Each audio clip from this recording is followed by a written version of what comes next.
everyone, this is Bharti Sharma and I welcome you all to our video tutorial. And in this particular video tutorial, we're gonna study about what is cell made up of.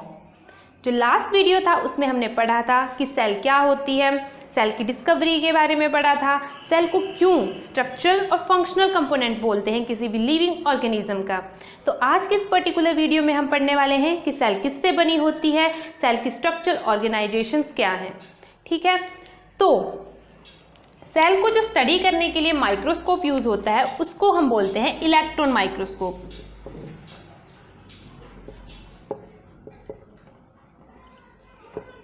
Electron microscope का use हम इसलिए करते हैं क्योंकि इसकी magnifying power जो होती है वो बहुत हाई होती है, almost 1 to 15 million times magnifying power होती है इलेक्ट्रॉन माइक्रोस्कोप की। और सिर्फ इसी इलेक्ट्रॉन माइक्रोस्कोप की हेल्प से हम एक सेल की इंटरनल जो उसके स्ट्रक्चर्स प्रेजेंट है उसके बारे में पढ़ सकते हैं। ठीक है, तो जब साइंटिस्ट ने इलेक्ट्रॉन माइक्रोस्कोप की हेल्प से एक सेल को स्टडी किया, एक नहीं डिफरेंट टाइप के सेल्स को स्टडी किया, तो उन्होंने ये पाया कि कोई भी टाइप का सेल है उसमें 3 कंपोनेंट्स पाए जाते हैं, 3 फीचर्स पाए जाते हैं। एक तो प्लाज्मा मेम्ब्रेन, दूसरा साइटोप्लाज्म और तीसरा न्यूक्लियस और डीएनए। ठीक है, कोई भी सेल, उन्होंने डिफरेंट टाइप की सेल्स देखी, लेकिन हर एक सेल में चाहे और डिफरेंट टाइप के कंपोनेंट्स, उनमें कई कंपोनेंट्स ऐसे थे जो उनमें डिफरेंट थे, लेकिन 3 कंपोनेंट हर एक सेल में पाए जाते थे।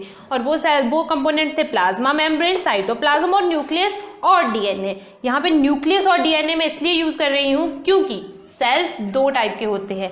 एक होते हैं यूकैरियोट्स, यूकैरियोटिक सेल्स, और एक होते हैं प्रोकैरियोटिक सेल्स।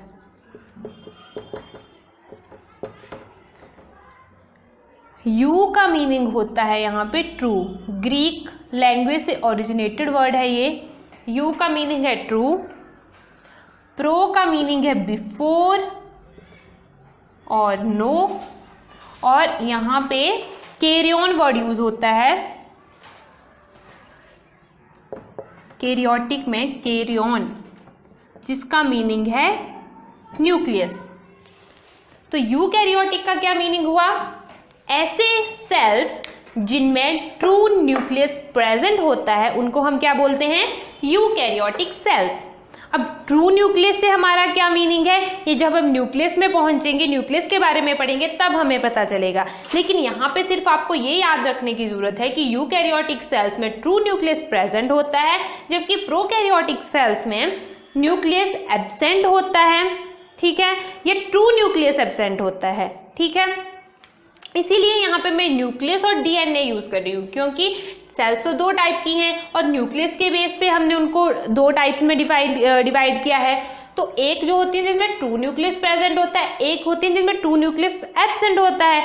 इसलिए मैंने यहाँ पे न्यूक्लियस और डीएनए यूज किया है क्योंकि जब आप आगे जाओगे, जब आप प्रोकैरियोटिक और यूकैरियोटिक के बारे में धीरे धीरे जब हम सेल्स के कंपोनेंट्स के बारे में पढ़ेंगे, उनके डिफरेंसेस देखेंगे, तो हम ये जानेंगे कि जो यूकैरियोटिक होते हैं उनमें ट्रू न्यूक्लियस प्रेजेंट होता है क्योंकि जो डीएनए होता है वो न्यूक्लियस के अंदर इनक्लोज्ड होता है। लेकिन प्रोकैरियोट्स के केस में न्यूक्लियस जो बाउंड्री होती है न्यूक्लियस की, ठीक है, वो एब्सेंट होती है, न्यूक्लियस होता ही नहीं है, लेकिन डीएनए फिर भी प्रेजेंट होता है। ठीक है, तो इसके बारे में हम बाद में पढ़ेंगे, बस इतना याद रखना है, यूकैरियोटिक और प्रोकैरियोटिक होते हैं। एक में ट्रू न्यूक्लियस है, एक में न्यूक्लियस जो है वो ट्रू नहीं होता है। ठीक है, अब हम चलते हैं प्लाज्मा मेम्ब्रेन पे।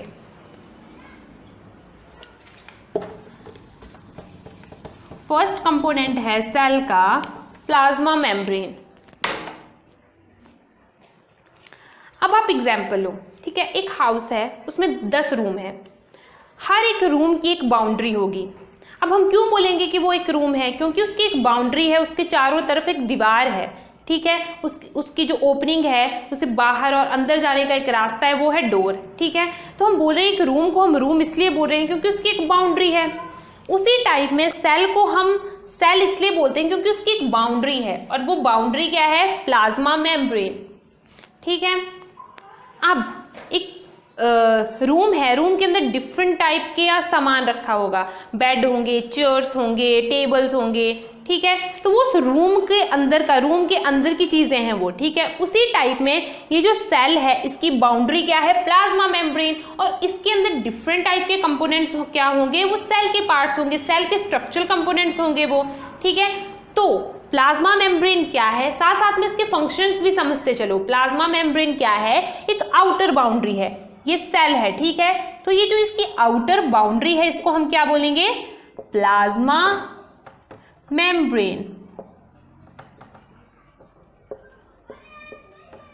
क्या है ये, बाउंड्री है सेल की, आउटर मोस्ट कवरिंग है ये सेल की। प्लाज्मा मेम्ब्रेन क्या है, it is the outermost covering of the cell.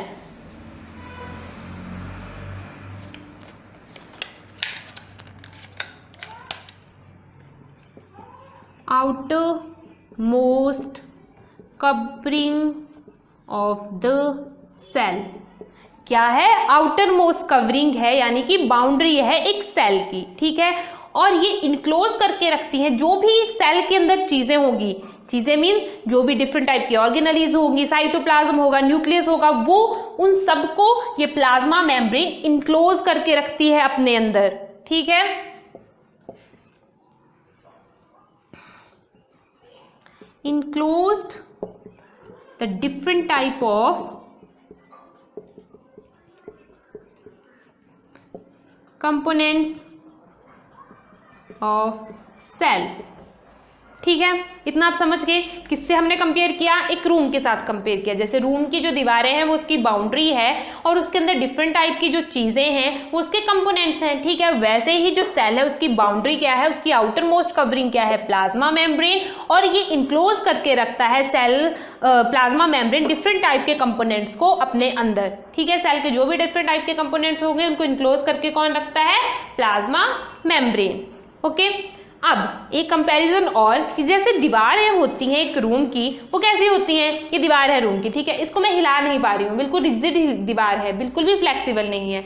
लेकिन सेल की जो दीवारें होंगी, अब सेल की दीवारें में जो सेल की ये प्लाज्मा मेम्ब्रेन है बिल्कुल फ्लेक्सिबल होती है और बिल्कुल इलास्टिक होती है। क्या होती है, एक तो ये फ्लेक्सिबल होती है, थिन होती है और इलास्टिक होती है, ठीक है। दीवार की तरह नहीं कि रिजिड है, इसको हम हिला नहीं सकते। प्लाज्मा मेम्ब्रेन की जो बाउंड्री होती है वो फ्लेक्सिबल होती है, थिन होती है और इलास्टिक होती है। एक्चुअली जो इसकी कंपोजिशन होती है वो पता कैसे होती है, जैसे ऑयल होता है ना, वैसी कंपोजिशन होती है प्लाज्मा मेम्ब्रेन की। ये भी हम पढ़ेंगे क्यों। अब हम इसके बारे में पढ़ते हैं कि प्लाज्मा मेम्ब्रेन किससे बनी होती है। मैंने ये बताया कि जो प्लाज्मा मेम्ब्रेन होती है उसकी जो कंपोजिशन होती है वो कैसी होती है, फैट्स की तरह, ठीक है। कौन से फैट जो हम घर में नॉर्मली यूज करते हैं, घी हो गया, ऑयल हो गया, डिफरेंट टाइप की वैसी कंपोजिशन होती है प्लाज्मा मेम्ब्रेन की। उसी की वजह से वो फ्लेक्सिबल होती है, थिन होती है और इलास्टिक होती है, ठीक है। अब वो लिपिड्स और वो फैट्स कौन से टाइप के होते हैं, जो प्लाज्मा मेम्ब्रेन है वो बनी होती है फॉस्फोलिपिड से। किससे बनी होती है, फॉस्फोलिपिड से, जो एक टाइप का क्या है, फैट, ठीक है। किससे बनी होती है, फॉस्फोलिपिड से, जो एक टाइप का फैट है। अब हम देखेंगे क्या होता है ये फॉस्फोलिपिड।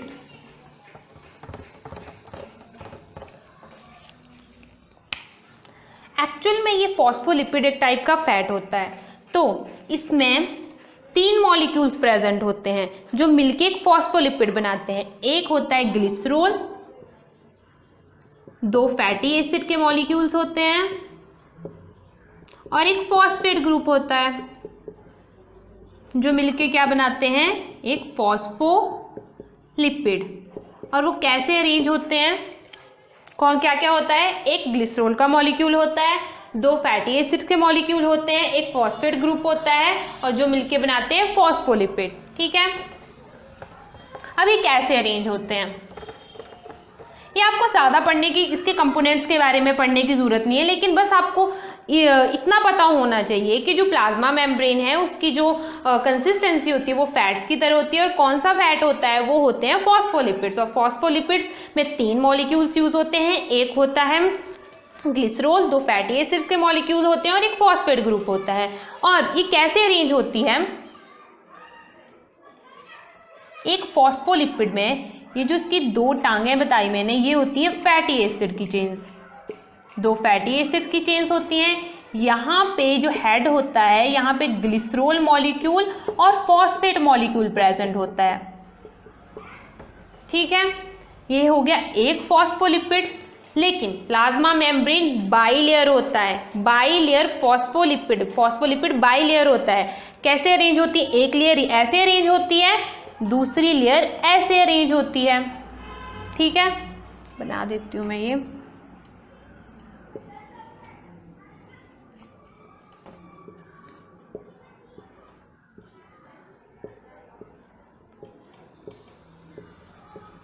फॉस्फोलिपिड के डिफरेंट मॉलिक्यूल्स ऐसे अरेंज होंगे। ठीक है, एक इसमें हेड होता है, टेल होती है, हेड होती है, और ये जो एक है ये होता है एक फॉस्फोलिपिड मॉलिक्यूल, और 2 लेयर्स मिलके एक प्लाज्मा मेम्ब्रेन की, मतलब प्लाज्मा मेम्ब्रेन बनाती हैं। ठीक है, आउटर मोस्ट कवरिंग बनाती हैं सेल की। ये होता है हेड, टेल, हेड। ठीक है, हेड वाले पोर्शन में ग्लिसरॉल और फॉस्फेट ग्रुप प्रेजेंट होते हैं। ये जो टेल होती है फैटी एसिड की होती है। ठीक है, इतना समझ लो बस अभी कि जो प्लाज्मा मेम्ब्रेन होती है वो बाइलेयर होती है, और वो 2 लेयर्स किसकी होती हैं? फॉस्फोलिपिड्स की। ठीक है, एक फॉस्फोलिपिड में एक हेड होता है, 2 टेल्स प्रेजेंट होती हैं, टेल्स फैटी एसिड्स की होती हैं, हेड में ग्लिसरॉल और फॉस्फेट ग्रुप प्रेजेंट होता है। और ये जो टेल्स होती हैं जब ये अरेंज होती हैं प्लाज्मा मेम्ब्रेन में, तो टेल्स एक दूसरे की तरफ पॉइंट करती हैं, हेड जो होते हैं अपोजिट डायरेक्शन में पॉइंट करते हैं। एक्चुअल में यहाँ पे आपको ये पढ़ने की जरूरत नहीं है, जो मैं अभी स्ट्रक्चर बनाने वाली हूँ, केमिकल स्ट्रक्चर, लेकिन आपको क्लैरिटी हो जाएगी कैसे क्या होता है। ठीक है, फॉस्फेट ग्रुप, एक मिनट,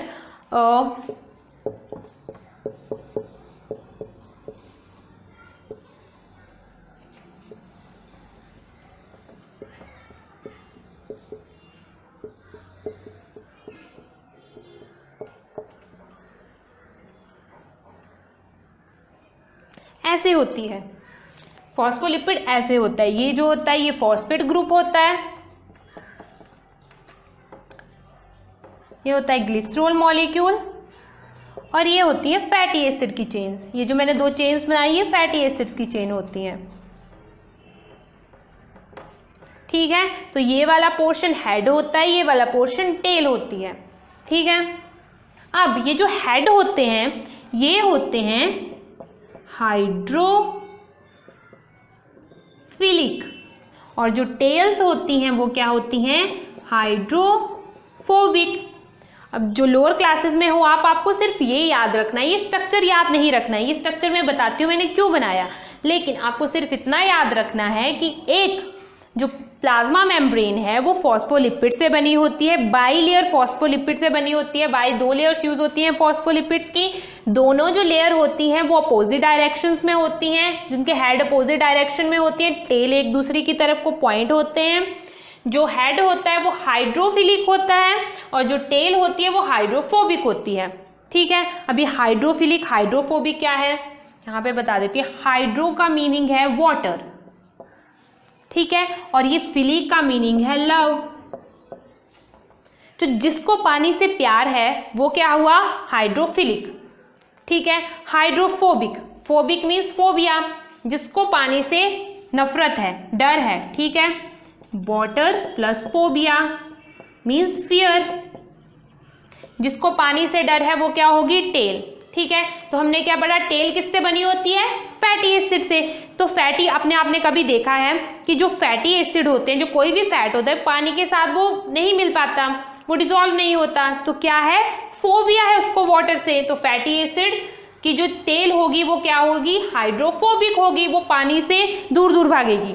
लेकिन जो हेड होगा वो क्या होगा? हाइड्रोफिलिक होगा, उसको पानी से प्यार होगा, इसलिए वो पानी में डिसॉल्व हो जाएगा। अब यहाँ से बात आती है पोलर और नॉन पोलर की। ये जो हाइड्रोफिलिक हेड होता है ये होता है पोलर, इतना आप समझ गए हाइड्रोफिलिक में और हाइड्रोफोबिक का मीनिंग तो आप समझ गए।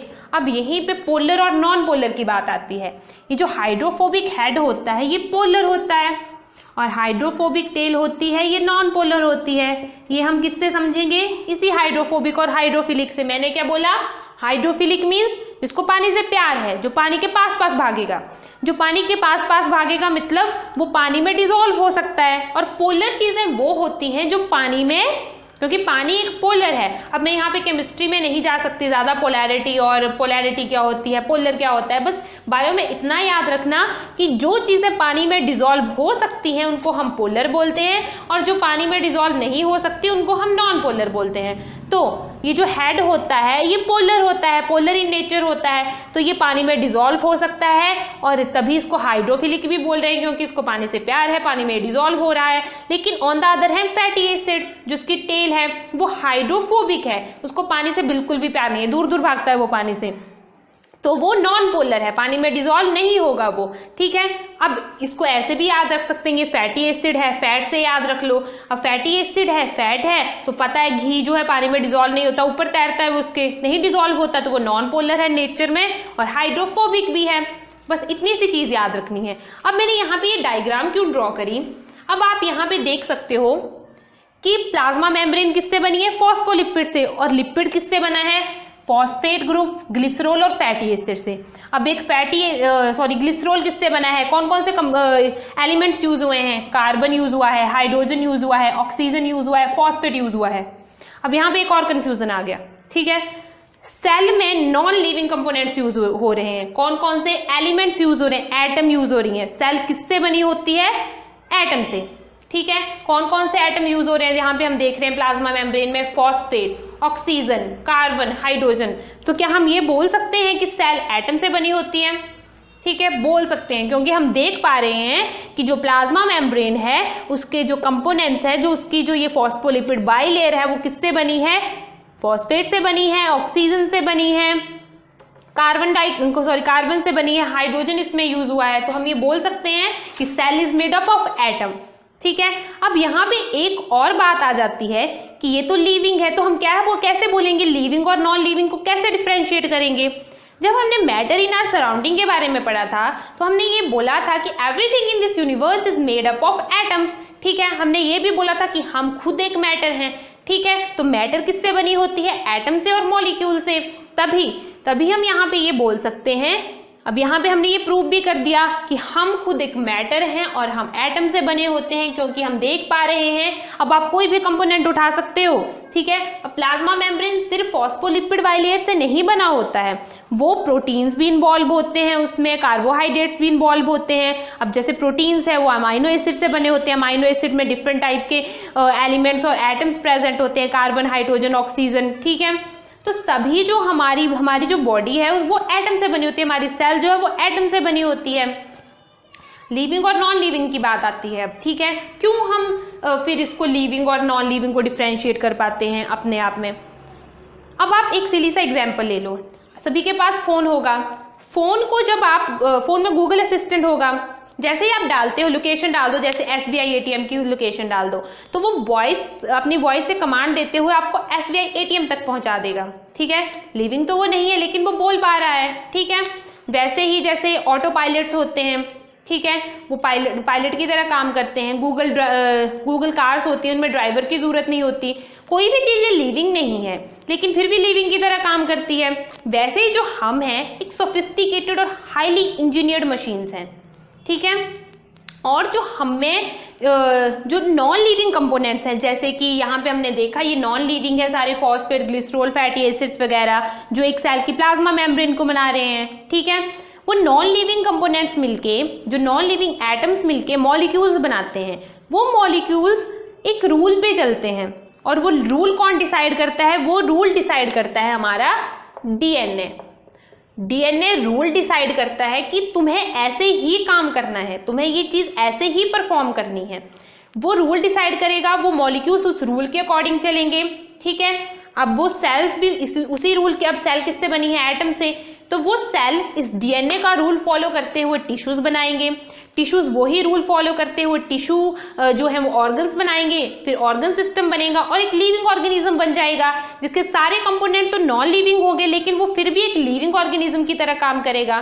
ठीक है, तो यहां से हमें ये भी क्लैरिटी होती है कि cell is made up of atoms. क्या हमें क्लियर हो गया कि cell is made up of atoms. तो आज के इस टॉपिक में हमने क्या क्या पढ़ा कि जो प्लाज्मा मेम्ब्रेन है वो बाइलेयर फॉस्फोलिपिड की बनी होती है, पर सिर्फ फॉस्फोलिपिड बाइलेयर की ही नहीं बनी होती है, उसमें और भी कंपोनेंट्स प्रेजेंट होते हैं, उसमें प्रोटीन्स प्रेजेंट होते हैं, उसमें कार्बोहाइड्रेट्स प्रेजेंट होते हैं, उसमें ग्लाइकोप्रोटीन्स प्रेजेंट होते हैं, लेकिन जो सबसे ज्यादा क्वांटिटी में होते हैं वो होते हैं बाइलेयर फॉस्फोलिपिड बाइलेयर की लेयर प्रेजेंट होती है। ठीक है, जिसका जो हेड वाला पोर्शन होता है वो पोलर होता है, हाइड्रोफिलिक होता है। Hydro means water, philic means love. ठीक है, पानी से उसको प्यार होता है। ठीक है, पोलर की बात हम ले रहे हैं, उन मॉलिक्यूल्स को हम पोलर बोलेंगे जो पानी में डिसॉल्व हो जाते हैं। ठीक है, जो पानी में डिसॉल्व हो जाते हैं। और हाइड्रोफोबिक वो होंगे जो नॉन पोलर होंगे, जिनको पानी से डर है, वो पानी में डिसॉल्व नहीं होंगे। ठीक है, पोलैरिटी से बायो में हमने इतना ही मीनिंग लेना है। केमिस्ट्री में जाके आप पढ़ोगे पोलैरिटी क्या होती है, इलेक्ट्रोनेगेटिविटी का कंसेप्ट पढ़ोगे, इलेक्ट्रॉन्स का कंसेप्ट पढ़ोगे, तब आपको ज्यादा समझ आएगी पोलैरिटी के बारे में। यहाँ पे सिर्फ वाटर के साथ कनेक्ट करके रखो आप। ठीक है, तो आज हमने ये पढ़ा। आगे के टॉपिक में हम पढ़ेंगे कि कैसे एक्सचेंज होता है गैसेस का, डिफ्यूजन क्या होता है, ऑस्मोसिस क्या होती है। लेकिन आज के लिए बस इतना ही। Thank you.